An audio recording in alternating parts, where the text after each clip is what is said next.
I was nervous to tell my parents about becoming Muslim. I remember I told my mom she was driving me somewhere.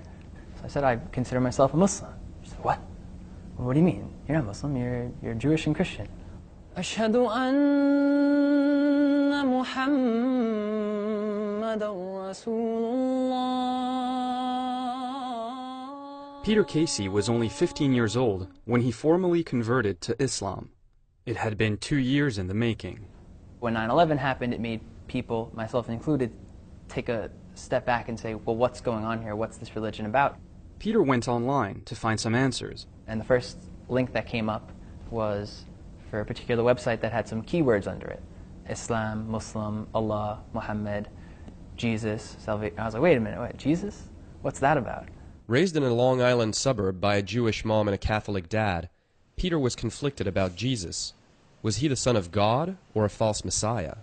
In Islam, Jesus was neither, only a prophet. And this drew Peter's precocious intellect to the faith. Allahu Akbar, Allah. This is the Islamic Center at NYU. So we're actually in the basement of a church right now, which is pretty cool, I think.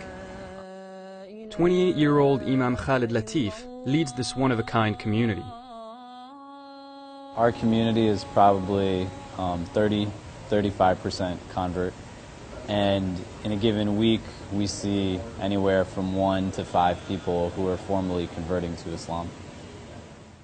In the country at large, there are no statistics on people like Peter, but surveys show that the number of Muslims in America is set to double in less than 20 years, matching the size of the Jewish population. Allahu Akbar. You were 2001, right? I became Muslim in 2002. 2002? Or 2003, yeah. Suleiman Ferguson was raised a Christian. He has met some resistance since becoming Muslim. You know, one of the problems is people keep assuming Muslims are the other. Yeah. And maybe it's happened to you, but people have said to me, go back to where you came from. I'm from Long Island. Yeah, right? What do I do? I invite you to be a Muslim, as this is what I am. To educate people about his religion, Peter started an activist blog called Dawah Addict. Dawah means invitation, and for Peter, it is both a religious duty and a calling.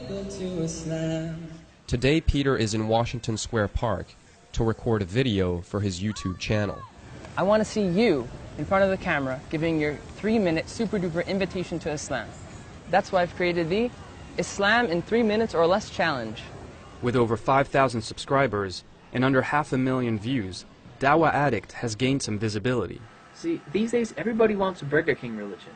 Burger King religion? You know, have it your way. It's all about... Some people buy his t-shirts and artwork. Others have even converted after watching his videos. MashaAllah, if you just took your Shahada, you are now an official Muslim. Peter's boyish looks and suburban upbringing can be assets when reaching out to non-Muslims. I hope that I can use it to my advantage, and the way that I try to use it is to dispel stereotypes by putting myself out there as a Muslim guy named Peter with white skin and blue eyes, and by seeing me, they need to reconsider their perception of what a Muslim looks like. Peter remains realistic about his ability to change mindsets a decade after 9/11 and in a context of renewed angst about Islam in America. But all the talking in the world and all the videos and whatever it may be, none of that is going to compare to, a person's character. And, a Muslim is supposed to be a person with good manners and good character, who's kind and thoughtful and all these things. If a person meets somebody like that and gets to know a person like that, that's more powerful than any words could ever be.